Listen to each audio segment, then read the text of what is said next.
जिस संस्कृति, सभ्यता और धर्म में आप और हम सब लोग पैदा हुए हैं, उसका मूल उद्गम स्थल, उसके ज्ञान का स्रोत वेद भगवान है। ऋग्वेद, यजुर्वेद, सामवेद और अथर्ववेद, ये चार हमारे उद्गम स्थल है ज्ञान के। ईश्वर प्रदत्त ज्ञान उसमें है। और उन चारों वेदों में सबसे ज़्यादा जिसका महिमा, जिसके गुणगान और जिसको कहा गया वो गायत्री मंत्र है। और जब हमारा जन्म होता है, हम जिस परिवारों में, जिस समाज में पैदा हुए, वो सनातन धर्म है, वैदिक धर्म है। और जब हमारा जन्म होता था, सबसे पहले हमारे मुख के अंदर, वैसे हम सब हिंदुओं के 16 संस्कार होते हैं, जिसके 16 संस्कार होते हैं वही हिंदू कहलाता है। और 16 संस्कारों में से भी जब नामकरण संस्कार होता है और सबसे पहले जब बच्चा को आहार दिया जाता है बोलने के लिए, माँ के गर्भ से जैसे बच्चा बाहर आता है, उस समय शहद से, सोने अथवा चांदी की शलाक से बच्चे के मुंह में ओम लिखा जाता था, ओम कृतोस्मरः, ओम क्लिबोस्मरः। और उसके बाद में जब वो पढ़ने लायक होता था, गुरुकुल जाने लायक होता था, गुरु के पास जाने लायक होता था, सबसे पहले उसको गायत्री मंत्र सिखाया जाता था। आज वो एक वैदिक युग की बात आज मैं 21वीं सदी में आपके सामने रख रहा हूँ। और आपको लगता होगा ये उठपटांग बात है, परंतु ऐसा नहीं है। तथ्यात्मक बात कहना चाहता हूँ आपके सामने। फिर मैं एक बार दोहराना चाहूँगा आपसे कि इस बार आप गायत्री मंत्र को जरूर बोलें। अभी राम सिंह जी की एक भावना मैंने प्रकट कर देखी कि वो चाहते थे कोई बच्चा अपनी 7 पीढ़ियां बता दे, कोई बच्चा अपनी 7 पीढ़ियां बता दे, कोई व्यक्ति अपनी 7 पीढ़ियां बता दे तो उनको बहुत बड़ी खुशी होती। ठीक ऐसे भी मैं एक बात आपके से कहना चाहता हूँ, जिस परंपरा में, जिस धर्म में, जिस संस्कृति में आप और हम लोग पैदा हुए हैं, उसका उद्गम स्थल ज्ञान है, वेद है, शास्त्र है, हमारे धार्मिक ग्रंथ है, हमारा धर्म है। और उस धर्म का सबसे मूल मंत्र है वो गायत्री मंत्र है। जब भी हम लोग अपना जीवन का प्रथम सोपान प्रारंभ करते थे ज्ञान के द्वारा, गुरु के द्वारा, तो सबसे पहले मंत्र गायत्री सिखाया जाता था। क्या इतने लोग बैठे हो, किसी को गायत्री मंत्र कितनों को याद होगा?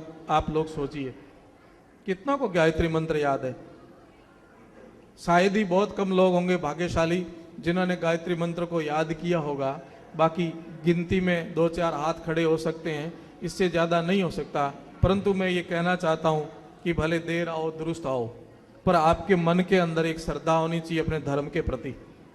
आपके मन में एक तितिक्षा होनी चाहिए, चाहना होनी चाहिए अपने संस्कृति के प्रति। आपके अंदर एक लगन होनी चाहिए आपके समाज के प्रति। आपके अंदर एक तड़फ होनी चाहिए अपने देश के प्रति। आपके अंदर एक भावना होनी चाहिए अपने गाय और संस्कृति, सभ्यता और संत के प्रति। तब आप बहुत कुछ प्राप्त करोगे। ये सब नहीं है आपके अंदर तो आप कुछ भी प्राप्त नहीं कर पाओगे। जिज्ञासु व्यक्ति प्राप्त करता है, जिसके अंदर तड़फ है, जो ढूंढता है, जो खोजता है, जो मेहनत करता है, वो व्यक्ति प्राप्त करता है। उसके बगैर प्राप्त नहीं हो सकता। चाहना जिसके अंदर खत्म हो गई वो कुछ कर नहीं सकता। मैं आपके अंदर ये कहना इसलिए चाहता हूँ कि आपका जीवन जहाँ से शुरू होता है, जहाँ से आपकी संस्कृति शुरू होती है, जहाँ से आपका देश शुरू होता है, जहाँ से आपकी सभ्यता शुरू होती है, सबसे पहले हमारे पास ज्ञान बहुत जरूरी होना चाहिए। हम ज्ञान में शून्य होते गए और धीरे धीरे हमने अपना स्वरूप खो दिया। मैं आपसे पुनः गुजारिश करता हूँ कि महाराष्ट्र की धरती पर महाराणा के समान जिसने अपना ओजस्वी एक तेज देश के अंदर छोड़ा, छत्रपति शिवाजी। और छत्रपति शिवाजी ने इस गायत्री मंत्र को प्राप्त करने के लिए उस समय लाखों रुपए खर्च किए थे कि मुझे गायत्री मंत्र सिखाओ, मुझे जनेऊ दो। क्यों? क्योंकि वो क्षत्रिय थे और क्षत्रिय के गले में जनेऊ और मुख में गायत्री मंत्र होना बहुत जरूरी है। कारण है, आगे शास्त्र और पीछे शस्त्र जिसके होते हैं वही क्षत्रिय कहलाता है।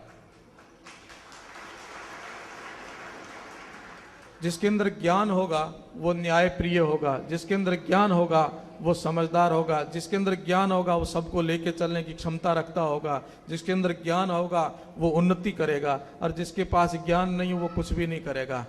इसलिए हमारा जो ध्येय है कि हम शास्त्रोक्त अपने जीवन को ऊपर उठाएं। मैंने इसलिए आपके मुख से गायत्री मंत्र कहलाया। मैं पुनः आपसे कहूंगा इस गायत्री मंत्र को बहुत श्रद्धा से बोले। ओम भूर्भुवः स्वसवितुर्वरेण्यं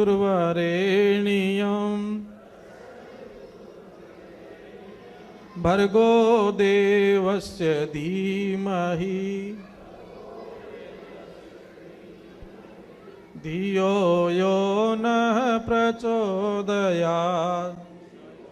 अभ्यास करना, कहीं लिखा हुआ मिल जाए तो इसको याद करना और इसको गुरु मंत्र महामंत्र समझ करके जितना जाप करोगे इतना आपको फायदा मिलेगा। मैं कुछ आध्यात्मिक बातें कहूँगा, उसके बाद व्यवहारिक बातें कहूँगा, थोड़ी बहुत सामाजिक बातें कहूँगा और उसके बाद में मेरी बात को पूरा करूँगा। आध्यात्मिक बात यह है सज्जनों कि अभी मैंने गायत्री मंत्र बोला और आपसे भी बुलवाया गायत्री मंत्र। इसके अंतिम चरण में आया है धियो यो नः प्रचोदयात्। धी कहते हैं बुद्धि को, दिमाग को, यह कहते हैं जो, नह मुझे, प्रचोदयात् प्रदान करें। ये हिंदी इसका अर्थ नहीं बोलना है, ठीक है। गायत्री मंत्र के अंतिम चरण में धियो यो नः प्रचोदयात् जो वाक्य आया वो कहता है, हे भगवान मुझे यदि देना है तो धी दे, सद्बुद्धि दे, मुझे मैं सब कुछ प्राप्त कर लूंगा। और मेरे पास सद्बुद्धि नहीं है तो मैं प्राप्त की हुई चीज को खो दूंगा। और आप मानिए जो हमारे शास्त्रों का सबसे एक निचोड़, 4 वेदों का निचोड़, 6 दर्शनों का निचोड़, 18 पुराणों का निचोड़, उपनिषद, ब्राह्मण ग्रंथ, जितने भी धार्मिक है, रामायण महाभारत गीता, सबका निचोड़ गायत्री मंत्र है। और उस गायत्री मंत्र का अंतिम जो चरण है उसका निचोड़ है, उसका भी निचोड़ एक ही है कि भगवान मुझे सद्बुद्धि दे। आप इस बात को सोचिए कितनी मार्मिक और कितनी गहरी बात है कि जिस व्यक्ति के पास दिमाग है वो सब कुछ प्राप्त कर लेगा और जिस व्यक्ति के पास दिमाग नहीं है वो सब प्राप्त किया हुआ खो देगा। और ये घटनाक्रम मैं इसलिए कहना चाहता हूं कि जब तक क्षत्रिय के मन में ये भाव था, जब तक क्षत्रिय की मस्तिष्क में पवित्रता थी, जब तक क्षत्रिय धार्मिक था, जब तक क्षत्रिय सत्संगी था, जब तक क्षत्रिय अनुशासित था, जब तक क्षत्रियों के घर में धर्म था, ब्राह्मण थे, पुरोहित थे, संत थे, तब तक क्षत्रियों के अंदर ये भाव था कि भगवान मुझे सद्बुद्धि दे। और जो जो काम क्षत्रिय करता था वो होता था। और जैसे जैसे ये निकला ऐसे ऐसे सद्बुद्धि निकलते ही कुबुद्धि आ गई। आई आई कुमता नार कुबदा दे गई। और जैसे क्षत्रिय ने धर्म को निकाला, मंत्र को निकाला, ऐसे ऐसे क्षत्रिय का रूप बदलता गया। वही क्षत्रिय आज माना जाए और गर्व किया जाए तो कहते हैं कि हिंदुस्तान में जन्म लेने वाले व्यक्ति बहुत भाग्यशाली होते हैं, क्योंकि यहाँ देवता लोग भी ये सोचते हैं कि मेरी जन्म हो तो मेरा भारत भूमि में हो। और पूरे विश्व में जितने भी समाज सुधारक, जितने भी दार्शनिक लोग, जितने भी पैगंबर पीर पूरी दुनिया के एक तरफ होंगे और हिंदुस्तान के उससे 4 गुना ज्यादा होंगे। अर्थात ये भारत भूमि संतों की, महापुरुषों की, दानवीरों की और दार्शनिकों की ये जननी है, ये खान है हिंदुस्तान। और उनमें भी आप देखेंगे तो जिसके साथ में शस्त्र और शास्त्र है वो सबसे ऊपर रहा है और सबसे ज्यादा भगवानों ने अवतार उस वंश में, उस कुल में लिया है। जैन समाज के जितने भी तीर्थंकर हुए, अर्थात जब हिंदू संस्कृति के ऊपर कोई भी आक्रमण हुआ, अर्थात भारत पर कब भी कोई ऐसी विपत्ति आई हो, हिंदू संस्कृति के अंदर जब भी कोई बहुत बड़ा आक्रमण हुआ, उस समय किसी ने शस्त्र उठाया है तो वो क्षत्रिय कहलाया है। और जो शास्त्र लेकर के धर्म का प्रचार करते थे, ऐसे गुरुजनों की रक्षा करने के लिए भी किसी का हाथ आगे बढ़ा तो वो भी क्षत्रिय का था। मर्यादा पुरुषोत्तम राम भगवान से लेकर के और आधुनिक भारत तक ये बात, ये गर्व के साथ आप लोग कह सकते हो कि लोग तरसते हैं, दुनिया के लोग तरसते हैं हिंदुस्तान को देखने के लिए। और सपने सजोते हैं कि एक बार मुझे भारत में जन्म दें, और उसमें भी लोग तरसते हैं कि जन्म दें तो क्षत्रिय कुल में दें, और अच्छी बात है। परंतु आप लोगों का भाग्य, आप लोगों का कर्म, आपने पूर्व जन्म में बहुत अच्छे कर्म किए, आपने पहले जन्म में बहुत अच्छी माला फेरी, कोई सेवा की होगी, कोई पुण्य किया हुआ होगा, जिसके प्रताप से, जिसके कारण आपको हिंदुस्तान की धरती में तो मिली ही मिली, देवभूमि तो मिली ही मिली, साथ में क्षत्रिय कुल भी मिला आपको। कितनी गर्व की बात है।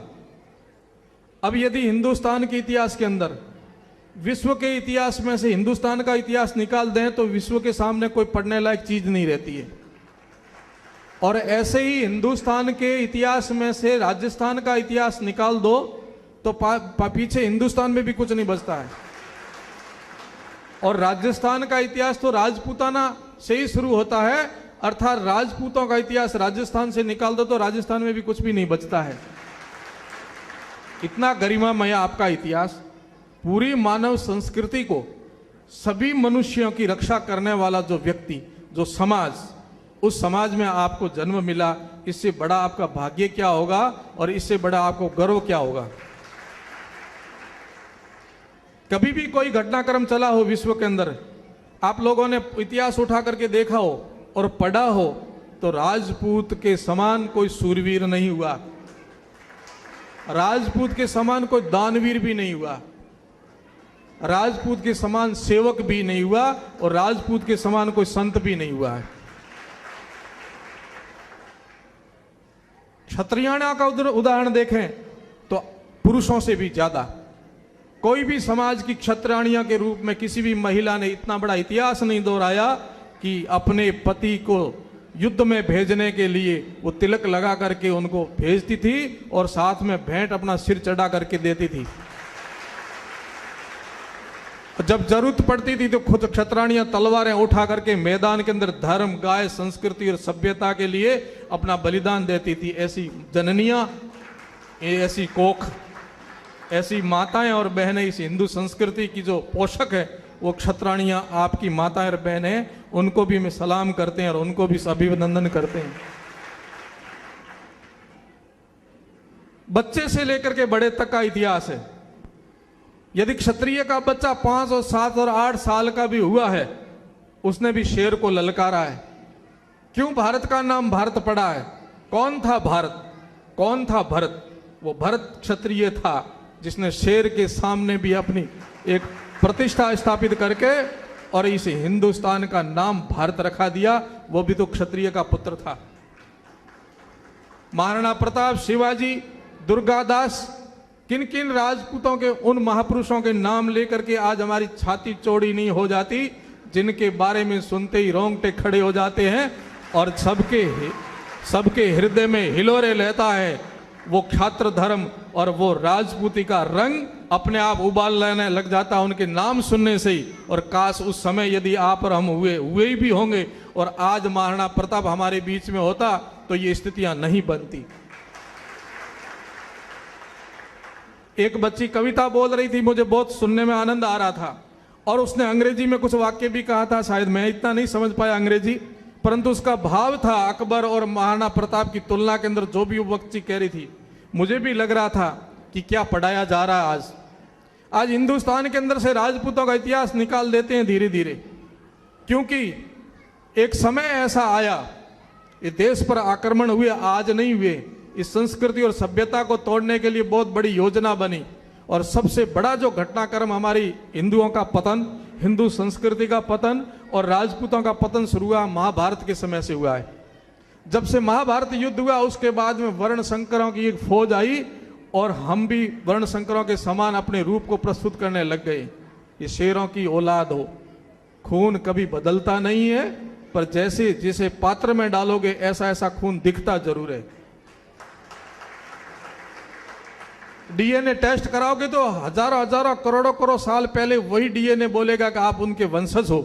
मुझे गर्व और अभिमान इस बात का है कि आप में से बहुत सारे लोग जो विराजे होंगे, दूसरे समाजों से भी यहाँ विराजमान हुए होंगे, आपको आशीर्वाद देने के लिए दूसरे समाजों से भी आए हैं, परंतु अधिकांश जो बैठे हैं वो सब के सब क्षात्र धर्म के महाराणा प्रताप, दूर दुर्गादास, वीर शिवाजी की औलादों में से कोई न कोई आप हो। ऐसे सूरमाओं की संतानें, ऐसे जूंजारों और भामाशाहों की संतानें जहां बैठती है, उनकी एक छवि अलग रहती थी, उनकी पहचान अलग रहती थी। गांव से लेकर के शहर से लेकर के कस्बों तक सभी लोग उनका सम्मान करते थे, कहते थे कि ठाकर साहब आगे अपने गांव का सिरमौर है, हमारे गांव की इज्जत है, हमारे गांव का सम्मान है, जो ठाकर साहब कहेंगे वही अपन करेंगे। काश वो भी दिन थे, आज के भी दिन है। एक तुलना करके देखिए, इतिहास को उठा करके महाराणा प्रताप से लेकर के आज दिन तक हम कहां से कहां गए, हम कौन थे, क्या हो गए और होंगे क्या अभी। आओ मिलकर विचारे ये समस्याएं सभी। ये मैथिली चरण की पंक्तियां अक्षरशः राजपूत समाज पर पूरी घटती है।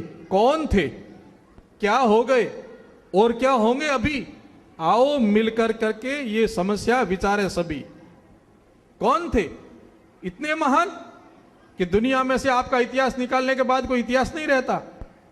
आपकी दानवीरता, आपकी सूरवीरता, आपकी भक्ति, आपका जो कुछ था दुनिया में सबसे ऊपर था। कौन थे, क्या हो गए हो और क्या होंगे अभी। कौन थे जिसके पास सब कुछ था, उसने सब कुछ खो दिया, सब कुछ खो दिया। राज जिसके पास था, बुद्धि जिसके पास थी, धन जिसके पास थी, संपदा जिसके पास थी, जमीन जिसके पास थी, इज्जत जिसके पास थी, सम्मान जिसके पास था, सब कुछ आज चला गया लगता है। कौन थे, क्या हो गए हो और होंगे क्या अभी और आगे क्या होने वाले हो। तब जाकर के जो गरिमामय इतिहास के पन्ने उठाते हैं और उनको देख करके हृदय चौड़ा होता है, वर्तमान को देख करके ये हृदय रोता है कि वही राजपूत जिनके इतिहास को देख करके हृदय चौड़ा होता है, छाती फूलती है, और वही राजपूतों को देख करके कलेजा कांपता रोता है कि क्या हो गया इन राजपूतों को। कहां गया वो उबलता हुआ खून, कहां गई वो महाराणा प्रताप जैसा जुनून, कहां गई आपके अंदर रजपूती और रजवटी। देखने व ढूंढते पर भी बहुत कम लोगों में ये झलक मिलती है। मैं एक बात कहना चाहता हूं, जब महाभारत का युद्ध हुआ उसके बाद में आपके समाज के अंदर ऊपर धीरे धीरे और मार पड़ती गई। एक बात कहना चाहता हूं, मैं शास्त्रों की बात इसलिए कहता हूं कि हम लोगों ने अपने जीवन शैली को बदल दिया है। मैंने सबसे पहले आपके मुख से गायत्री मंत्र बुलवाया और एक बात कही गायत्री मंत्र के अंतिम चरण की कि जिसके अंदर बुद्धि है वो व्यक्ति जीवता है और वो व्यक्ति विजेता बनता है, वो जीतता है, और जिसके अंदर बुद्धि नहीं है वो पाया हुआ सब कुछ खो देता है। आज आप लोगों ने क्या किया, सब कुछ आपके हाथ में था पर बुद्धि को निकाल दिया, इसलिए सब खोते जा रहे हो। दिमाग को निकालने के कारण दिमाग कुशाग्रत हो गया, दिमाग खराब हो गया, मति मारी गई, हौन धोरे चढ़ गई, फिर कुछ नहीं रहता है। ये हमारा खुद का चिंतन बोलता है। किसी का कोई भला मत करना सोचिए, काश खुद का भला करना सोचिए। किसी की परवाह मत करो आप, समाज की परवाह बाद में सोचना मत करना। मैं एक बार कहता हूं, समाज की चिंता मत करना आप भाई की चिंता मत करना, आप देश की चिंता मत करना, साधु की चिंता मत करना, गाय की चिंता मत करना, परंतु सबसे पहले अपनी चिंता करना तो शुरू कर दो। समाज को सुधारना मत सुधारना, देश को सुधारना मत सुधारना, परंतु सबसे पहले खुद को सुधारने की कोशिश तो करके देखो।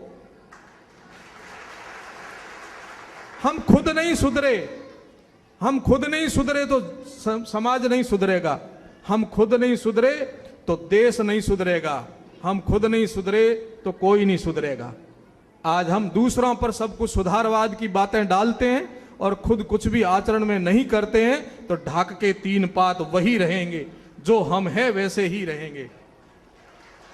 समाज को सुधारने की यदि ललक है आपके अंदर, देश को सुधारने की यदि आपके अंदर भावना है, हिंदू संस्कृति को बचाने की यदि आपके अंदर तड़फ है, गाय को बचाने की आपके अंदर तड़फ है, और ये सारा का सारा आपका जिम्मा आप लेना चाहते हो कि हमारी पूर्वजों ने भी यही काम किए थे। जब देश पर आपत्ति आई, हिंदू संस्कृति पर तो आपत्ति आई, गाय पर आपत्ति आई और संत पर आपत्ति आई, तो क्षत्रियों का ही शरण लेना पड़ा था और क्षत्रियों ने ही काम किया था, वो आपके पुरुष थे। आज भी ऐसा करना चाहते हो तो सबसे पहले खुद सुधरो, खुद सुधरो, करो अपनी चिंता। फिर आप आगे बढ़ो। हर प्रकार से अपनी एक थोड़ा सा चिंतन करिए, मेरा जीवन कैसा है, मेरे जीवन की झलक क्या है, मेरी दिनचर्या क्या है, मेरी जो पूरा जो दिन गुजरता है वो 24 घंटे में कहाँ खर्च कर रहा हूं, मेरा पैसा कहाँ खर्च हो रहा है, मेरा माहौल कैसा बन रहा है, मेरे द्वारा प्रभावित कौन हो रहे हैं, मेरे परिवार में क्या ग्रोथ हो रही है। जब आप अपना चिंतन करने लगोगे तो समाज अपने आप आपके साथ खड़ा हो जाएगा। जीवन तो राजपूत का मिल गया, बहुत अच्छे आपने कर्म किए, राजपूत के घर जन्म ले लिया, हिंदुस्तान मिल गया, हिंदू संस्कृति मिल गई, पर अब आपके पास क्या है? मिले हुए को खोने के सिवाय आपके पास रहा क्या है? जो मिला उसको खोने का प्रयास हम जरूर कर रहे हैं, पर जो मिला उसको बढ़ाने का प्रयास बहुत कम लोग करते हैं। जो मिला उसको और बढ़ाओ, ये जिस दिन ललक हो जाएगी उस दिन आपको कोई रोक नहीं सकेगा, और वही सम्मान वापिस राजपूत का आएगा जो पीढ़ियों से पहले राजपूत का सम्मान समाज करता था, हिंदू समाज करता था, भारत का प्रत्येक नागरिक खड़ा होकर के राजपूत को सैल्यूट करता था। वही सम्मान पुनः यदि प्राप्त करना है तो खुद का सुधार करना शुरू करो, खुद का सुधार करना शुरू करो, फिर अपने आप सुधार होगा। हम सबसे ज्यादा कोई दुश्मन है मेरा, मैं खुद हूं। मेरा सबसे अच्छा कोई मित्र है तो मैं खुद हूं। आप भी ऐसी कल्पना कीजिए कि मेरा कोई सच्चा दोस्त है तो मैं खुद ही हूं। मैं आपको कह सकता हूं, आपके माँ बाप आपको कह सकते हैं, आपके मित्र आपको कह सकते हैं, पर कर नहीं सकते। न माँ बाप कर सकते, न गुरु कर सकता, न मित्र कर सकता, करना तो आप खुद को ही पड़ेगा आपके लिए। मैं आपको सलाह दे सकता हूं, ऐसा करो। माँ बाप आपको बचा सकते हैं, ऐसा मत करो। मित्र आपको सलाह दे सकते हैं, सहयोग दे सकते हैं, पर परिणाम तभी आएगा जब आप खुद उस पर क्रियान्विति करोगे, आप खुद उस मार्ग पर चलोगे, तब जाकर के परिणाम आएगा। अर्थात यदि कोई हमारा सच्चा मित्र है तो मैं खुद हूं। अपने अंदर यह भाव आ जाए कि दुनिया चाहे मुझे कुछ भी कहे, मैं मेरा सच्चा दोस्त हूं, इसलिए मुझे मेरी चिंता मुझे पहले करनी है कि मुझे कैसा बनना, मुझे क्या करना, मुझे क्या खाना क्या पीना, मुझे कैसे चलना, मैं क्या दूं। बस खुद जिस दिन ये ललक आ जाएगी तब दूसरे के उपदेश की जरूरत नहीं रहेगी। सबसे बड़ा उपदेशक कोई है तो मैं स्वयं हूं मेरे लिए। ये भाव जिस दिन आ जाएंगे, और सबसे बड़ा दुश्मन भी कोई है तो मैं खुद हूं। जो खुद का नहीं सोच सकता, जो खुद के लिए जी नहीं सकता, जो खुद के लिए कुछ कर नहीं सकता, वो औरों के लिए क्या करेगा। हम जानते हुए जो गलतियां करते, सब मानते। छोटी सी बात आपको कहूंगा, उदाहरण दूंगा कि कौन व्यक्ति नहीं जानता शराब पीने से नुकसान नहीं होता। जितने भी आप लोग बैठे हो जिनके जीवन में एक अभिन्न हिस्सा बन गया शराब पीना, परंतु वो भी अंदर से जानता है इससे नुकसान होता है। कौन व्यक्ति नहीं जानता सिगरेट पीने से नुकसान नहीं होता? सब जानते हैं, फिर भी पीते हैं। अब आप यदि कल्पना करोगे, आप डरते भी हो, आप मानते भी हो, फिर भी वो काम करते हो जो दुश्मन आपसे करवाना चाहते हैं, तो सबसे पहला दुश्मन मैं स्वयं हूं। मेरे अंदर ये भाव आ जाए कि ये काम मेरे लिए ठीक नहीं है, ये चीज मेरे लिए ठीक नहीं है, इसलिए मुझे जीना है, मुझे बनना है, मुझे सीखना है, मुझे प्राप्त करना है, ये चीज मैं नहीं लूंगा तो मैं और आगे बढ़ूंगा। हमारे खुद के अंदर परिवर्तन आएगा, तब जाकर के हम परिवर्तन करेंगे। मैं बात आपको और आगे बढ़ाते हुए कहना चाहता हूं कि महाभारत के बाद जो भी घटनाक्रम चला, उसके बाद इस आपकी संस्कृति को तोड़ने मरोड़ने के लिए और कई आक्रमण हुए। एक बात कहता हूं, ऐतिहासिक बात है, एक ऐसा युद्ध होता था जब राजपूत का सिर पड़ने के बाद धड़ लड़ता था। मैंने ऐसे कई जूझारों को सलाम किया, उनके नारियल चढ़ाए उनके भूमियों पर। आपके जैसलमेर की धरती में भी है, कुछ लोग जैसलमेर के यहां बैठे हैं। चूंकि मैंने ऐसा महसूस किया कि इस छोटे से हॉल के अंदर सारी की सारी रजपूती शान इसमें आ गई है, क्योंकि राजस्थान के लगभग सभी जिलों की छोटे बड़े गांवों से निकल करके और इस महानगर तक ये छोटी छोटी नदियों के माध्यम से आकर के जैसे समुद्र में मिलते हो, ऐसे सारे के सारे पूरे राजस्थान के राजपूत आज इस प्रांगण में मिले हो, ऐसा मुझे महसूस हो रहा था। कुछ जैसलमेर के लोग भी बैठे हैं। जैसलमेर में 15 जी का पालिया है, 15 जी का पालिया है, 15 जी का शीश, जस भाटी थे 15 जी। बनराज जी का शीश पाकिस्तान के अंदर पड़ा था और धड़ हिंदुस्तान के अंदर पड़ा था। गायों की वार में चले थे लगभग 60-65 किलोमीटर तक। उस जूंजार का शरीर बिना सिर के लड़ता हुआ आया था और दोनों जगह पूजा जाता है। दूसरा उदाहरण मैंने बीकानेर में देखा। बिग्गा जी नाम है, रीडी और बिग्गा 2 गांव है। एक जगह उनका शरीर पड़ा था और एक जगह सिर पड़ा था। दोनों जगह पूजे जाते हैं और जाखड़ जाटों की जात भी चढ़ती वहां। ये पग पग पर पाड़िया और बिना सिर लड़ने का जो एक जुनून था वो सिवाय राजपूत के और किसी के अंदर नहीं था। सिवाय राजपूत के किसी के नहीं था।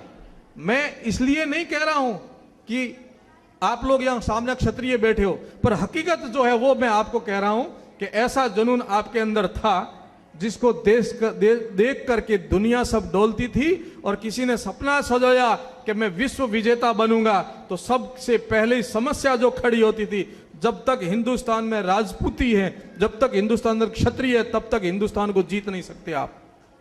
इसलिए आपके साथ में एक व्यवहार हुआ और वो व्यवहार सबसे ज्यादा घातक क्या हुआ मैं आपको कहना चाहता हूं कि शास्त्र कहते हैं, आप और यहां जितने भी बैठे सब शास्त्रों में विश्वास करते हो, सब हिंदू संस्कृति से हो, आप मानते हो, अपने धर्म को भी मानते हो, अपने ग्रंथों को मानते हो, अपने भगवान को भी मानते हो, तो शास्त्रों में कई बात को जरूर मानना।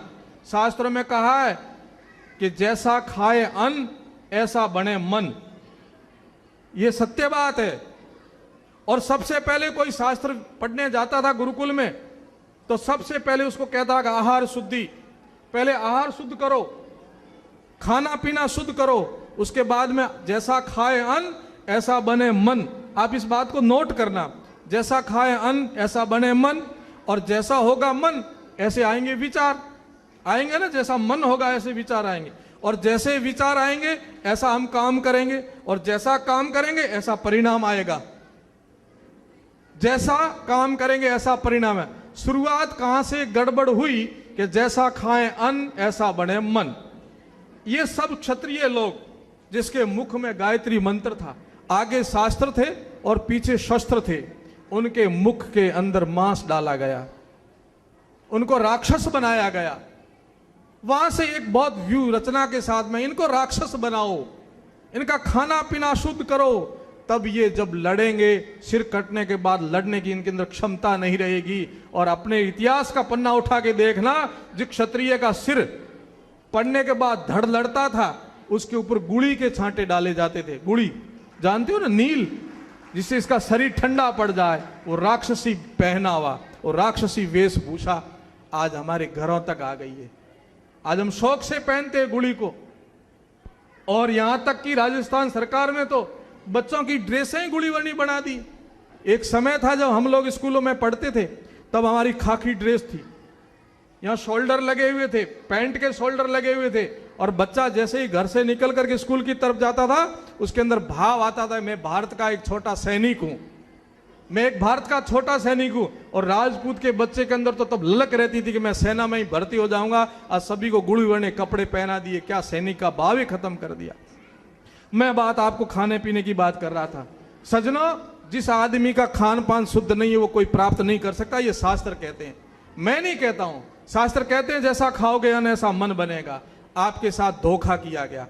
आपकी समाज को, आपकी संस्कृति को खत्म करने के लिए सबसे पहले आपके ऊपर आक्रमण हुआ, वो खान पान के द्वारा किया गया। इनका मन मलिन करो, इनकी आत्मा गिराओ, इनको पापी बनाओ, इनको राक्षस बनाओ। अब जिस क्षत्रिय के हाथ रक्षा के लिए उठते हैं, उसी क्षत्रिय के हाथ हत्या के लिए उठने शुरू हो गए।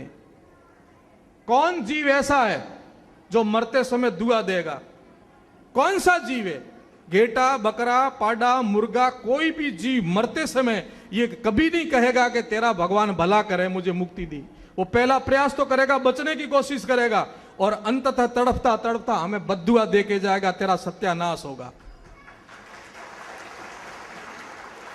छात्र धर्म का सबसे पहला सूत्र जिसको क्षत्रिय कहा जाता है, वो कहते हैं किसी की रक्षा के लिए जिसके हाथ उठते वही असली क्षत्रिय है, और जिसकी हत्या के लिए हाथ उठते वो राक्षस कहलाया जाता। अब पैमाना आपके सामने है, आप कौन से पलड़े में बैठ रहे हो? क्षत्रिय के पलड़े में बैठ रहे हो, राक्षस के पलड़े में बैठ रहे हो? नाप लो अपने आप को, तोल लो अपने आप को, विवेक से काम लो।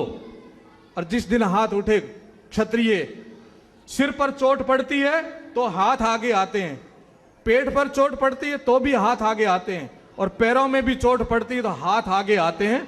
ये चार वर्ण जिस प्रकार से ब्राह्मण, क्षत्रिय, वैश्य, शूद्र, ऐसे शरीर के ऐसे ये ब्राह्मण, ये क्षत्रिय, ये वैश्य और ये शूद्र है। जैसे शरीर में हाथ कहीं भी चोट उठती है और क्षत्रिय के रूप में आगे आता है, ऐसे हिंदू संस्कृति में ब्राह्मण और वैश्य और शूद्र किसी पर भी आपत्ति होती, जीव मात्र के लिए भी कोई आपत्ति होती तो क्षत्रिय जाकर के अपना बलिदान देता था। उन्हीं क्षत्रियों के हाथ, उन्हीं क्षत्रियों के हाथ निहत्थों के खूनों से रंगे जाते हैं। उन्हीं क्षत्रियों के पेट उन भोली भाली और भगवान की प्रकृति के रचे उन प्राणियों से भरे जाते हैं। इससे बड़ा पाप हम क्या ले नहीं सकते, इससे बड़ा पाप क्या ले रहे हैं अपन। ये सब आपकी बात नहीं है, ये आपके इतिहास को बदलने के लिए, आपकी संस्कृति को तोड़ने के लिए मुगलों ने जो आक्रमण करके आपको नष्ट करने का जो एक सौगात दी, आपको भेंट दी, गिफ्ट दी, आज उसको अपन एक भाषा में राक्षसी भोजन भी कहते हैं। एक भाषा में राक्षसी भोजन कहते हैं, कहते कि नहीं कहते हैं, परंतु अब उसका नाम बदल दिया, राठौड़ी खानो भी कहने लग गया। बीजोड़ो ने हैगा ना बरी कर दिया, भाटियों ने होडो ना, पर राठौड़ो रे गले घाती दियो कि राठौड़ी खानो है। वो राक्षसों का खाना, आपकी मति मारी कैसी जाए, आपको मलिन कैसे किया जाए, इनको राक्षस बना दो, मांस खाना सिखा दो, ये लड़ने लायक नहीं रहेंगे और फिर आक्रमण करेंगे, ये हमारी औलादे बन करके हमारे साथ में खड़ी रही। यही आप इतिहास उठा के देखोगे, यदि हिंदुस्तान टूटा है, हिंदू संस्कृति टूटी है, अबलाओं पर जो कोई हुआ है, जजिया कर लगा है, अकबर जोधा हुआ हो, चाहे कोई भी हो, जिस दिन राजपूत ने अपना धर्म छोड़ा उस दिन हिंदू संस्कृति टूटी और राष्ट्र धर्म नीचे गया है। और जिस राजपूत ने अपनी हिंदू संस्कृति को बचाने का प्रण रखा था वो सच्चा राजपूत रहा, उस दिन हिंदू संस्कृति बची है। आज भी ऐसे सच्चे राजपूतों की जरूरत है। आज भी हिंदू संस्कृति देखती है, ब्राह्मण देखते हैं, संत देखते हैं, सभी देखते हैं। गांव की छोटी सी बात हो, कोई राजपूत खड़ा हो तो 36 कौम राजपूत के साथ खड़ने में विश्वास रखती थी, पर आज नहीं रखती। आज तो कहते ये बना है, बना मतलब अकल बना, अकल है ही नहीं इन बनाओ रे गोडी। क्यों नहीं है? बुद्धि लुप्पत्यम यद मत तदकारी उच्यते। जिसको बुद्धि बाहर निकालनी है वो दारू को अंदर डाल दो, बस दिमाग निकल जाएगा अपने आप। ये दो काम आप बखूबी बड़ी शान और शौकत से करते हो, एक मांस खाना और एक दारू पीना, तब आप पूर्ण राजपूत माने जाते हो। जब तक आप मांस नहीं खाते हो और जब तक दारू नहीं पीते हो तब तो कहते थे कि ब्राह्मण बीजा होगे, ब्राह्मण ने घरे पैदा हुआ होगी। ये ब्राह्मण की बात नहीं है। असली क्षत्रिय वही होता है जिसका बुद्धि पवित्र हो, जिसका खान पान पवित्र हो, वो असली क्षत्रिय है। जिसके हाथ किसी की हत्या के लिए नहीं उठते हो वो असली क्षत्रिय है। आप कल्पना कीजिए, अब कहां से लाएं असली क्षत्रिय, कैसे बनाए असली क्षत्रिय, कैसे मार पड़ी आपके ऊपर। एक बात कहना चाहता हूं सज्जनों, बुरा मत मानना, आप मेरे हो मैं आपका हूं। चूंकि मैं सनातन धर्म का सन्यासी हूं, ये जाति बंधन में विश्वास नहीं रखता हूं कि मैं राजपूत के घर पैदा हुआ, ये मेरा प्रारब्ध था, परंतु मैं एक सन्यासी के रूप में हूं, इसलिए पूर्ण हिंदू संस्कृति की बात करूंगा। सभी समाज मेरे समाज है सम।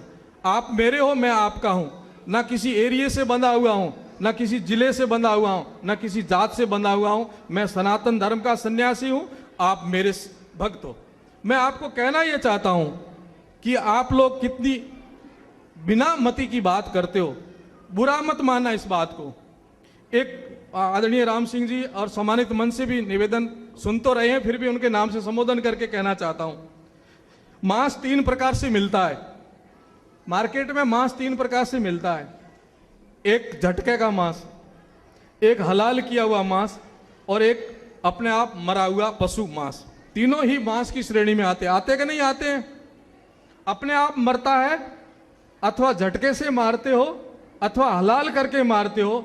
जब तक उसके अंदर प्राण है तब तक तो वो है, प्राण के बाद वो मिट्टी तीनों एक जैसी होती है। होती कि नहीं होती बोलो? कोई भी ढूंढी उठाए थे घरे लाइन पकाइन को नहीं खाओला, परंतु झटके रो कीड़ो बड़ा शान और शौकतों खाओला। फर्क क्या आप बताओ मुझे? वो भी ढूंढी वो भी ढूंढी है, ढूंढी वो भी ढूंढी कहलाई जाएगी, परंतु आपने भ्रम में रख करके आपको कि वो तो झटके रो है, ढूंढी कौन लावे घरे, ढूंढी तो बगी उठाए, वो भी ढूंढी वो भी ढूंढी है। और बहुत मुझे शर्म के साथ कहना पड़ता है कि हमारी राजपूतों के जिस विद्यालय में बच्चे पढ़ते हैं, राम सिंह जी, आदरणीय राम सिंह जी सम्मानित मंच, जिस पर गर्व है कि यहाँ राजपूतों के बच्चे पढ़ते हैं इस स्कूल के अंदर, उस मैनेजमेंट कमेटी ने एक निर्णय लिया, आपको सुनाना चाहूंगा। बोले मार्केट में मांस बहुत सस्ता मिलता है और एक महंगा मिलता है। सस्ता कौन सा मिलता है, महंगा कौन सा मिलता है? कि झटके का मांस महंगा मिलता है और हलाल किया हुआ मांस 50 रुपये सस्ता मिलता है। और उस हॉस्टल में सप्ताह में 2 दिन बच्चों को मांस खिलाया जाता है। तो कहा क्यों ना अपन हलाल किया हुआ ही मांस ला करके इन बच्चों को खिला दें, जिसे 50 रुपये सस्ता आएगा। ये है आज के राजपूत, ये है आज के राजपूत। कैसे कैसे आपको राक्षस बना करके प्रस्तुत कर दिया। क्या आपका रूप था, क्या आपकी शान थी, क्या आपके अंदर स्वाभिमान था? घास की रोटी खाने के लिए तैयार थे, परंतु सोना के थालों में खाने के लिए आपके बच्चे तैयार नहीं हुए थे। वही राजपूत आज छात्रावासों में पढ़ने वाले बच्चे हलाल किया हुआ मांस खाने के लिए तड़फ रहे हैं। होटलों में, बड़ी बड़ी सेमिनारों में जाकर के आप जो मांस भक्षण करते हो, पता है वो किसका मांस है, कैसा मांस है? गाय का मांस है, हलाल किया हुआ मांस है। कभी आपने विचार किया है आपका धर्म किस प्रकार से नष्ट हो गया है? जिस जीवन के अंदर से धर्म निकल जाता, सब निकल जाता है। दुनिया को देखो, समाजों को देखो, जिस समाज ने धर्म को आगे रखा वो सदा आगे बढ़ा है, और जिस समाज ने धर्म को पीछे रखा वो खड्डे में गया है। इसलिए कहा गया धर्मो रक्षति रक्षितः, जो धर्म की रक्षा करता है धर्म उसकी रक्षा करता है। हम लोग धर्म को निकाल करके स्वार्थ को पहले रखते हैं, इसलिए हमारी बर्बादी हो रही है। हम जीवन में धर्म को महत्व नहीं समझते। न हम गायत्री से लेना देना, गायत्री तो ब्राह्मणों का काम है, जनेऊ तो ब्राह्मणों का काम है।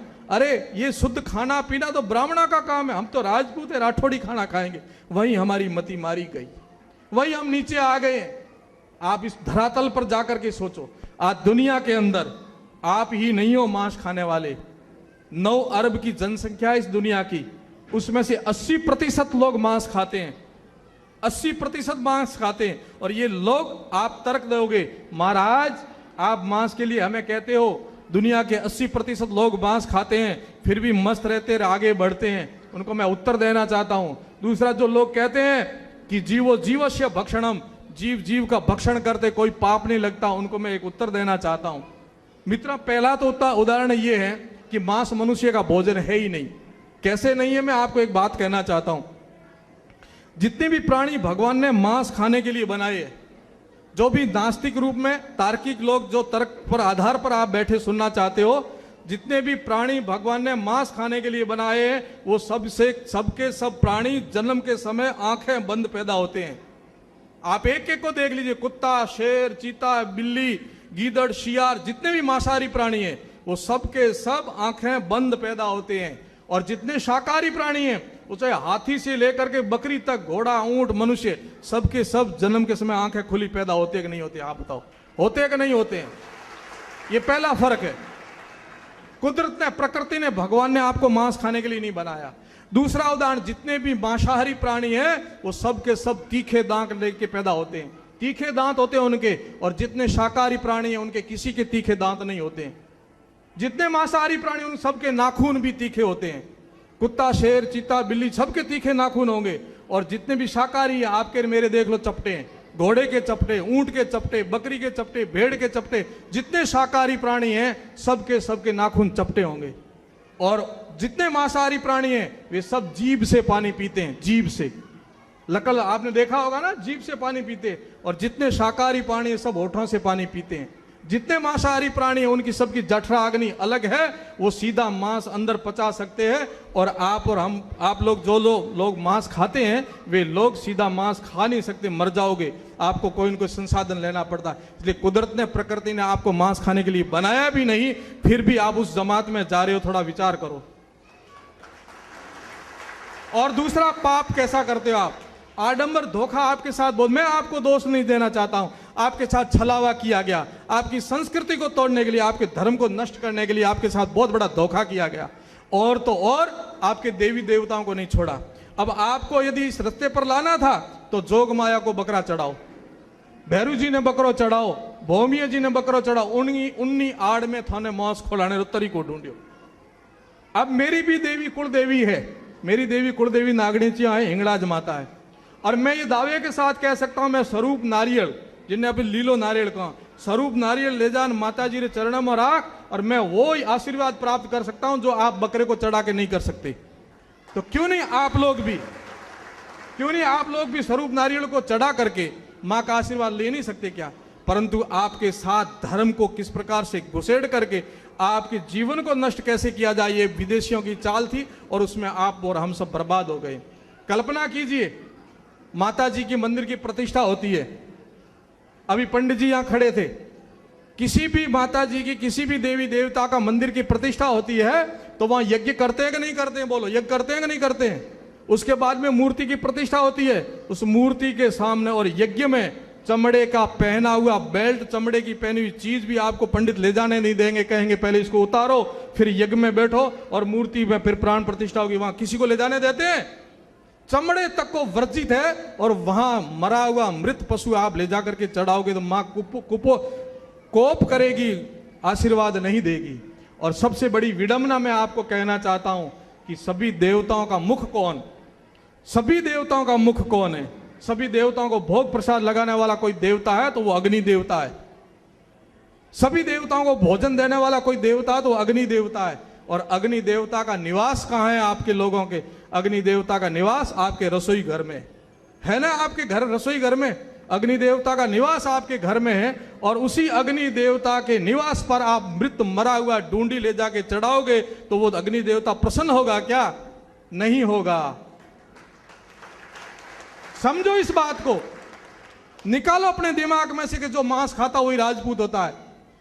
निकाल दो इस दिमाग में से, जो रक्षा करता वो राजपूत होता है, जिसके शुद्ध सात्विक आहार विहार हो, जिसके जीवन में शुद्धता हो, जो विवेक रखता हो, जो विद्या रखता हो, जो ज्ञान रखता हो, जो रक्षा के लिए तैयार हो, वही राजपूत होता है। आप तोल लो अपने को ताकड़िया में कि आप कैसे राजपूत हो।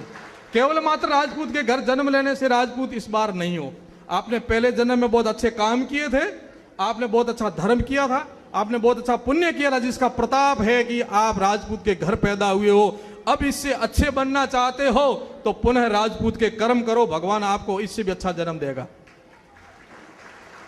पहली चोट आपके ऊपर मुगलों ने की। और मैं एक इतिहास की बात कहना चाहता हूं, ये रजपूताना जिसको कहते हैं, ये राजपूताना जिसको अपन कहते हैं राजस्थान, ये बहुत हरा भरा था। यहाँ नहरें थी, सरस्वती नदी थी, और यहाँ समुद्र हिलोरे रहता था। राजपूत कभी ऐसे नहीं रहते थे, आराम से और बहुत सुख, बहुत व्यवस्थित उनका जीवन था। परंतु अरबी संस्कृति जब आई देश में तो साथ में भेड़ बकरी ऊंट लाई, और ये तीनों प्रकृति के खिलाफ है। अभी बच्चे बोल रहे थे प्रदूषण को लेकर के, पर्यावरण को लेकर के, वृक्ष लगाओ। बकरी और भेड़ नीचे से पेड़ों को खाते हैं और ऊंट ऊपर से खाते हैं। जैसे ये वृक्ष खत्म हुए ऐसे रेगिस्तान आया, और ऐसे ही भेड़ बकरियां उन अरबियों के साथ आई और उन्होंने आक्रमण करके हमें ये सुपुर्द कर दिया। मैं कहना ये चाहता हूं क्षत्रियों कि आपके जीवन के अंदर खुद सुधरो, जग सुधरा, समाज सुधरा। आपको अपने विवेक से अपना मित्र बनना है। दुनिया आपको कुछ भी कहे, सबसे बड़ा कोई हितैषी अपना है, दोस्त है तो मैं खुद हूं। आप अपने जीवन को कैसे बनाते हो, आप अपने जीवन को कैसे जीते हो, बस वही आपका जीवन है और वही आप हो, वही आप बोलोगे। दूसरा, जब ये बात आई तो आपका वो खून ठंडा पड़ गया जो सिर पड़ने के बाद धड़ लड़ते थे। दूसरा आक्रमण हुआ अंग्रेजों द्वारा, और अंग्रेजों का दिया हुआ यह शराब है।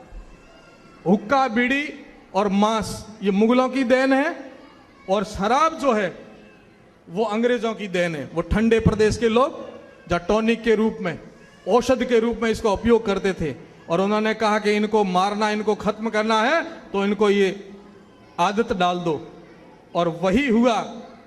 हम उनकी चाल में भी फंस गए। आज बिना दारू हम जी नहीं सकते, और जिसके घर में दारू घुसी है वो घर परिवार खत्म हो गए। राजाओं के राज गए, शाहियों के ताज गए, जमींदारों की जमीन चली गई। फिर भी हम नहीं चेते। मैंने कहा सब कुछ हमारे पास था, सब कुछ हमने खोया है। कुछ लोगों के पास कुछ भी नहीं था, उन्होंने सब कुछ प्राप्त कर लिया, और कुछ लोग थे जिनके पास सब कुछ था, वो सब कुछ खो दिया। उनमें से आप लोग और हमें बुद्धि बाहर निकाल दी हमने। शराब औषध के रूप में होती थी। शराब आहार के रूप में नहीं होती है। कुनैन की गोली, बुखार की टैबलेट आप बुखार हो तब लेते हैं और मात्रा में लेते हैं तो कारगर है। आपके बुखार नहीं है और आप लोगे तो मौत आएगी। नींद की गोली मात्रा में लेते हो तो आपको नींद देगी और ज्यादा दोगे तो मौत लाएगी। ठीक ऐसे ही शराब है, यदि आपके लिए शराब जरूरी नहीं है, औषध नहीं है, तो आप शराब पियोगे तो मौत को बुलावा दोगे। और भोले भाले लोग हम नकल करना सीखते हैं, अकल का प्रयोग नहीं करते हैं कि वो भी पीते हैं हम भी पिए, बड़े ठाकुर पीते हैं, राजा महाराजा पीते हैं इसलिए हम भी पीते हैं। वे लोग, उनकी दिनचर्या अलग थी, उनका खान पान अलग था। आपकी दिनचर्या अलग, खान पान अलग है। आज बर्बाद होके रह गए। जिस बेटे का बाप शराब पीते पीते खत्म हुआ, सड़ सड़ के मरा कैंसर से। मैंने आंखों से ऐसे राजपूतों के कई बच्चे देखे जिनके बाप शराब के कारण खत्म हुए, परिवार बर्बाद हुए। उनके बेटे भी वही काम करते जो बाप करता था, यानी शराब पीना शुरू कर दिया। क्या विडंबना है। बहन बेटियां तड़पती है, दिन भर देखती है कि हमारे ठाकुर साहब बना आएंगे शाम को और हम साथ में परिवार में बैठ करके घर गृहस्थी की बातें करेंगे, प्रेम से एक दूसरे से बातें करेंगे। बना तो टूल होके आते हैं, सीधी गाड़ियां निकालते हैं, उसका जीना नरक कर देते हैं। क्या है हाल। देखो अपने गांवों को, देखो अपने परिवारों को, देखो अपने समाज को। आप तो बहुत भाग्यशाली हो कि आप यहां बड़े महानगर में आ गए हो। पीछे अपने बचे हुए भाइयों का थोड़ा झलक देखो, उनके परिवारों का हाल देखो जो शराब पिए हुए पड़े रहते हैं। क्या हमारे समाज की दुर्गति कराते हैं, क्या वो परिवार बर्बाद हो रहे हैं। उनको सद्बुद्धि दें, हम जब कमर कसेंगे तब। हम लोग जब ये कहेंगे कि ये नहीं करना है, हम जब तक अपनी बहन बेटियों की शादियों के अंदर यूं ही महफिलें उड़ाते रहेंगे और शान से कार्टून खोलते रहेंगे, गाड़ियां गाड़ियां शराब की मंगाते रहेंगे और कई दर्जन बकरे काट के खिलाते रहेंगे, तब तक कुछ भी नहीं हो सकता। छोड़ो इस रीति रिवाज को, पुरोहित समाज से सीख लो। पुरोहित समाज के धर्मगुरु खेताराम जी महाराज ने एक उपदेश दिया था, बकरी मत रखना। पुरोहितों की उस समय की स्थिति देखिए आप। जो खेताराम जी महाराज का पदार्पण नहीं हुआ था उससे पहले पुरोहितों की आर्थिक स्थिति क्या थी, सामाजिक स्थिति क्या थी। और केवल मात्र खेताराम जी महाराज ने एक ही सूत्र दिया कि अपने को ब्राह्मण जीवन जीना है और बकरी नहीं पालना। उसके बाद पुरोहितों के जीवन को देखो कितने ऊपर आगे बढ़े हैं। वो बकरी बगर मरे नहीं है, बकरी बगर वो आगे बढ़े हैं। ठीक ऐसे ही आप लोग शराब और मांस को निकालोगे तो मरोगे नहीं। जैसे ही शराब और मांस आपके परिवार में से निकलेगा, ऐसे आप आगे बढ़ोगे। मत जियो इसको शान और शौकत, इसे घृणा से करो। आप ऐसे अफीम डाल दिया आपके अंदर। ये सब चालें हैं विदेशों की। अफीम, रियाण, रपान, सगाई, संबंध, विवाह प्रसंग, बिना अमल तो वही गुण लो, अमल लो, राजीपो करो। क्योंकि उनकी चाल थी कि किसी न किसी संस्कृति और सभ्यता से इसको जोड़ो जिससे ये खत्म हो जाएंगे। ये चालें विदेशों ने चली और जिस दिन इस राजपूत ने इन चालों में फंस गया, उस दिन से हिंदू संस्कृति नीचे आई। तब से हम सब लोग दुखी है, गाय दुखी है, ब्राह्मण दुखी है, संत दुखी है और हिंदू संस्कृति तब से दुखी है जिस दिन से ये राजपूतों ने अपना रूप बदल दिया। थे शेर के बच्चे और बन बैठे भेड़ के बच्चे। उस दिन से आज हिंदुस्तान रो रहा है, हिंदू संस्कृति तड़प रही है कि पुनः जगी और शेर के बच्चों शेर बन करके दिखाइए आप। वो आपके अंदर है गुण, हम जानते हैं, हम जानते हैं आपके खून के अंदर वो गुण है। आपकी जो बोतल है, एक गंदी बोतल में जो खून है उसको निकाल करके हम एक कलश में डालना चाहते हैं। जैसे ये राजपूत का खून पुनः कलश में आ जाएगा, उस दिन ये अमृत बन करके दुनिया को फिर जिंदा रखेगा। यही हमारी तड़फ है, यही हमारी मांग है। सामाजिक परिप्रेक्ष्य में जो आपसे सीखते थे उन समाजों ने कितनी उन्नति की है। आप प्रवास में बैठे मेरे से ज्यादा जानते हो और पूना में भी आप लोग जाते आते रहते हो। मैं एक बार सिरवी समाज में गया पूना में। सिरवी समाज ने कहा महाराज हमारे एक नियम है, आप लोग मेरे से ज्यादा जानते होंगे। सिरवी समाज ने जो कहा, उन्होंने कहा महाराज हमारे यहाँ नियम है, कोई लड़का हमारे समाज का यहाँ व्यापार करने आता है और 2-4 साल बाद उसकी इच्छा होती है कि मुझे अलग से स्वतंत्र व्यापार करना है, तो इस बात को आप नोट करना।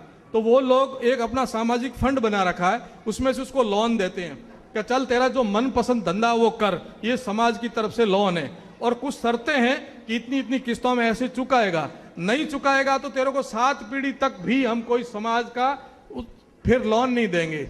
और दूसरा जो है वो ये है कि तू जिस चीज की दुकान खोलेगा उस चीज की हम सब लोग तेरे यहां से खरीद करेंगे। हम कहीं से भी होंगे, आज तैने पहले दुकान खोली तो पुराने वाले को छोड़ करके नए वाले के यहाँ हम सब सामान यही खरीदेंगे, अर्थात उसको कैसे और प्रोत्साहित किया जाता। ये होता सामाजिक उत्थान, ये होता सामाजिक चिंतन। आओ साथ में मिलकर बढ़ो, आओ रे साथ में मिलकर के अपनी शक्ति बनाओ, तब हम कहेंगे कि आपके अंदर सामाजिक चिंतन आता। केवल बातों से सामाजिक चिंतन नहीं होता, क्रियान्विति में लाओ, जीवन में लाओ, समाज के लिए तड़फ पैदा करो, समाज के लिए एक ललक पैदा करो कि समाज का कोई व्यक्ति दुखी है, समाज का कोई व्यक्ति दरिद्र है, समाज का कोई कष्ट है तो वो मेरा कष्ट है, मेरे को तड़फ होनी चाहिए, मुझे नींद नहीं आनी चाहिए कि मेरा समाज का व्यक्ति वहां दुखी है। तब कहना कि आप समाज के लिए जी रहे हो और समाज के लिए मर रहे हो, और भाई भाई को मार रहा है, भाई भाई की टांग खींच रहा है, तो काय के समाज के लिए तुम चिंतन करते, कौन से समाज के चिंतन करते। ऐसे एक और समाज का उदाहरण देना चाहता हूं, बहुत छोटा समाज, हिंदू समाज का, लोहार समाज। लोहार समाज जानते हो ना आप? महाराणा प्रताप के समय जिन लोहारों ने काम करना छोड़ दिया था तो राजपूतों ने कहा कि हम करेंगे। ऐसे ये घांची समाज है, घांची राजपूतों से बने। जब वो मंदिर बनना पूरा नहीं हुआ, रात को तेल चाहिए था, तो तेल के समय घांचियों ने मना कर दिया कि हम रात को घाणी नहीं चलाएंगे। तब राजपूतों ने कहा कि ये घांची का काम भी हम करेंगे। वो राजपूत घांची बन करके खड़े, जिनको अपन मोदी कहते हैं, समझे ना आप? वो राजपूत है जिनको अपन मोदी कहते हैं। ऐसे गाडलिया लोहार, वो भी राजपूत थे। महाराणा प्रताप के समय जब हथियारों की जरूरत पड़ती थी तो उन लोहारों ने कहा कि अब हमारा सामर्थ्य नहीं कि हम रात और दिन आपके लिए हथियार बनाए। तब आप जैसे जो सूरमा राजपूत है उन्होंने कहा हम लोहार बन करके भी आपको हथियार देते रहेंगे। वो गाडलिया लोहार है। उन गाडलिया लोहारों की मैं आपको बात कहना चाहता हूं। जयपुर के पास में गाडलिया लोहारों का डेरा था।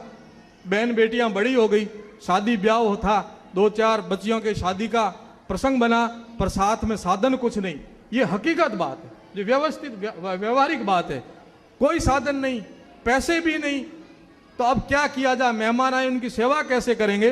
का अपन टेंट से लाएंगे, बर्तन टेंट से लाएंगे, दरी टेंट से लाएंगे, थोड़ा बहुत आशियाना लाएंगे, छाया करेंगे, उसमें अपनी व्यवस्था करेंगे। कर दी, लाए, टेंट से लाए, परंतु पैसे कहाँ थे?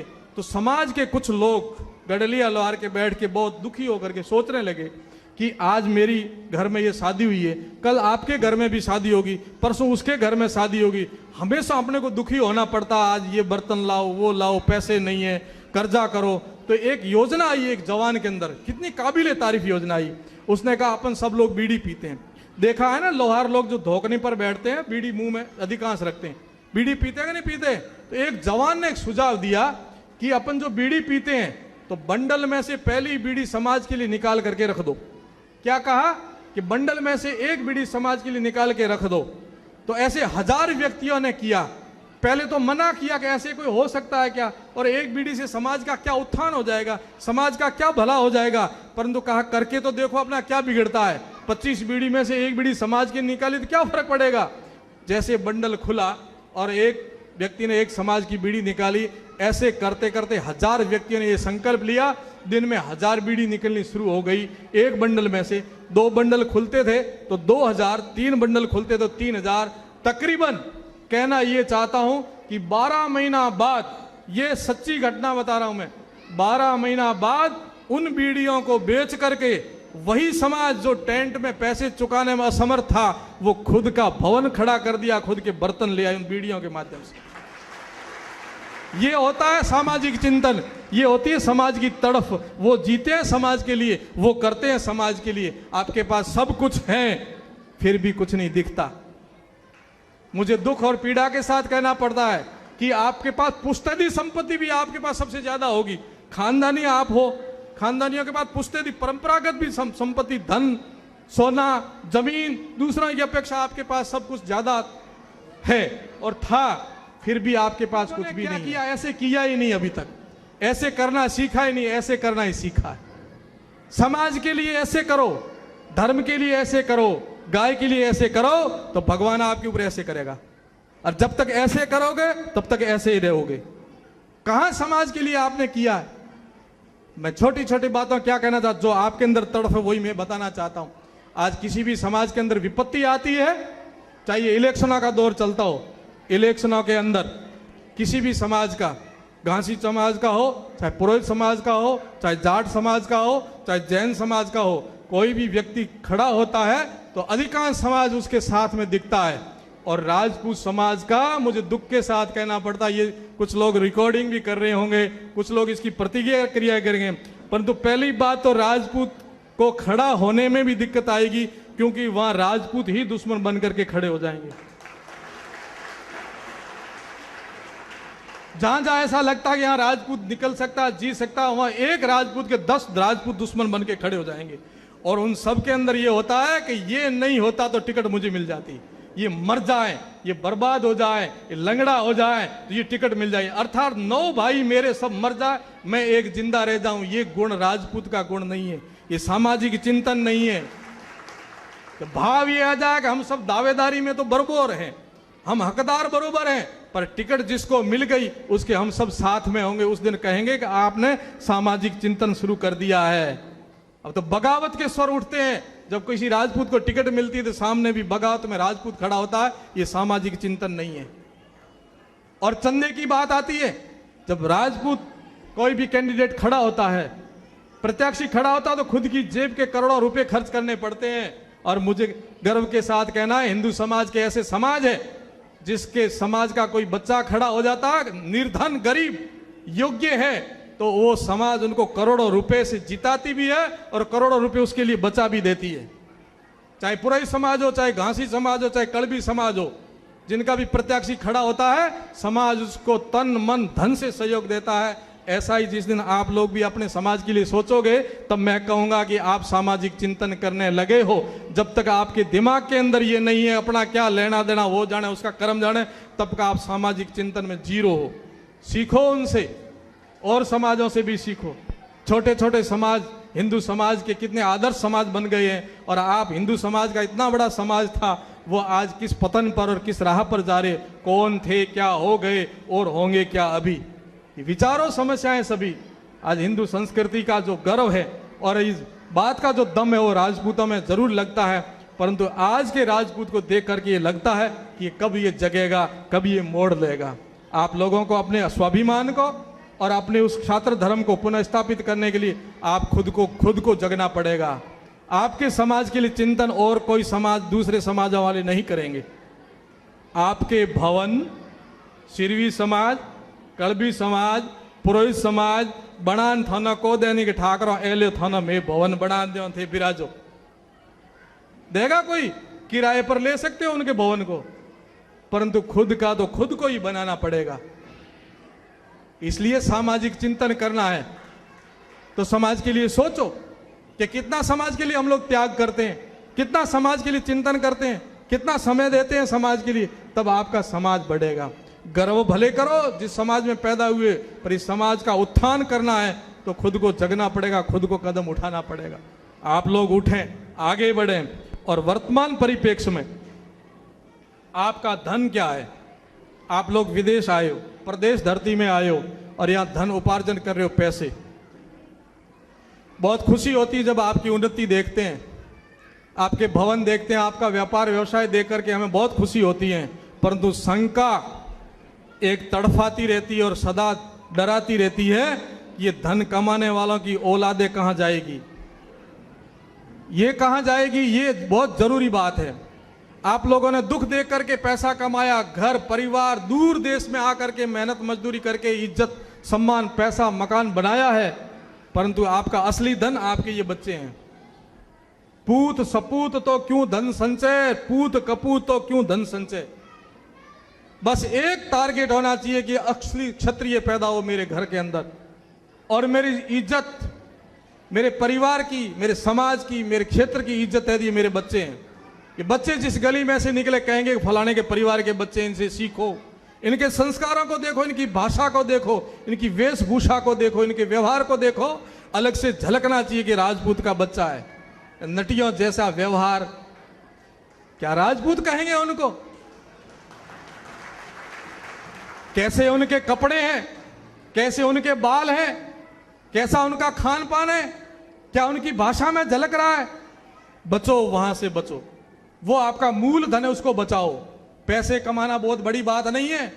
पैसों को संरक्षित रखने के लिए अपना उत्तराधिकारी बनाना सबसे बड़ी बात है।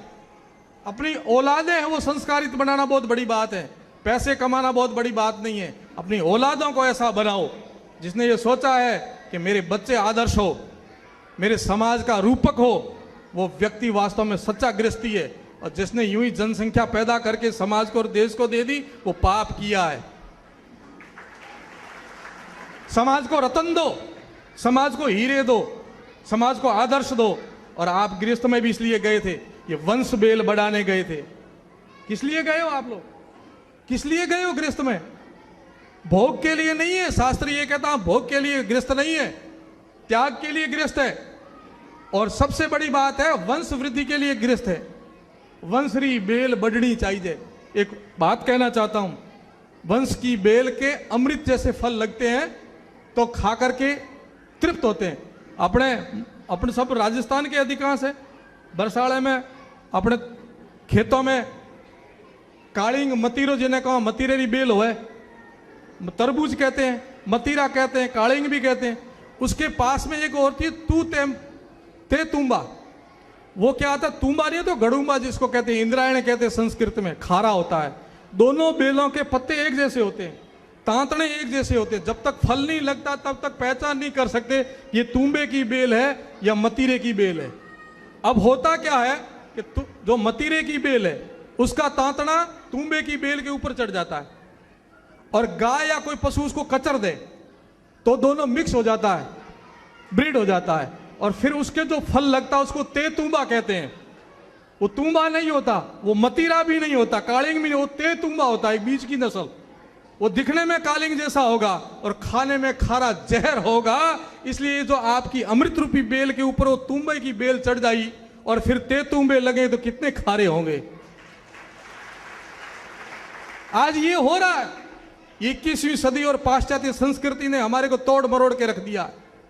कहते हैं हमारे बच्चे कॉलेजों में पढ़ने वाले कि क्या आपने बड़ी बात कर दी, आपने पैदा किया, आपकी इच्छा शक्ति को पूरा करने के लिए पैदा किया, हमारे ऊपर कोई एहसान नहीं किया, माँ बाप का रिश्ता नहीं है, आपकी इच्छा शक्ति थी इसलिए आपको पैदा करना पड़ा, हमें पैदा कर दिया। ये हमारे बच्चे बोलने लग गए, ये हमारे बच्चे बोलने लग गए और ये कहने लग गए कौन सा बाबूजी, कौन सा गोगा जी, कौन सा दुर्गादास, ये सब बनावटी बातें, कभी ऐसा हुआ ही नहीं, ये बोलने लग गए।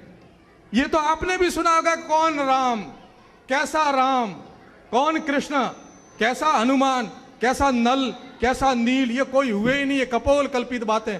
ये कहा कि नहीं कहा? ये सेतुबंध रामेश्वर की बात है।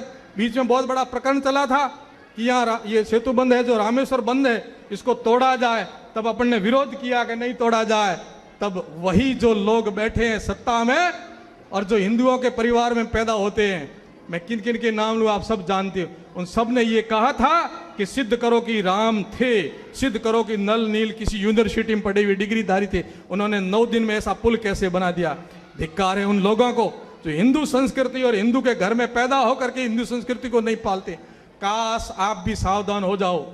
कल आप और हमारे घरों में पैदा होने वाले, हमारे क्षेत्र में पैदा होने वाले हमारे को चैलेंज नहीं कर दें कहीं कि कैसे राजपूत, क्या इतिहास, कुछ नहीं है। इससे बचने के लिए आपको कमर कसनी पड़ेगी। उस संस्कृति को बचाने के लिए बच्चों के ऊपर पूरा ध्यान रखना पड़ेगा। 21वीं सदी आपको बहाए जा रही है। ये फिल्मी दुनिया नष्ट कर रही है। ये बच्चे बैठे हैं, ये माताएं बैठी हैं, अधिकांश टीवी से जो ध्यान आकर्षित करके टीवी से कुछ लेना चाहते हैं, वो अच्छाइयाँ बहुत कम लेते हैं और बुराइयाँ बहुत पहले लेते हैं। मैं एक छोटी सी बात कहकर के मेरी बात को विराम दूंगा। हमारा जीवन प्रभावित होता है दूसरों को देख करके।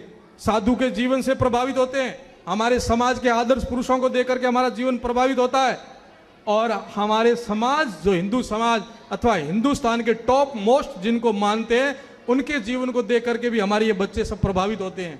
आजकल जिन्होंने बलिदान दिया है, जिन्होंने त्याग दिया है, जो देश के लिए मर मिट रहे, उनको हीरो नहीं कहा जा रहा है। जो नंगे होके नाचते उनको हीरो कहा जा रहा है,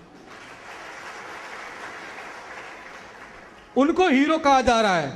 जो देश के लिए तिल तिल जिए मरे उनको हीरो नहीं कहते। ये चाल है। और सबसे बड़ा घातक काम हुआ तो राजपूतों के लिए हुआ। आप कोई भी फिल्म बनती है, आप देखिए कि कि उसमें जो हीरो होता है, जिसको एक्टर कहते हैं, मुख्य अभिनेता कहते हैं, वो मुसलमान लड़का होता है, और जो हीरोइन होती है, जिसको अभिनेत्री कहते हैं, वो हिंदू लड़की होती है।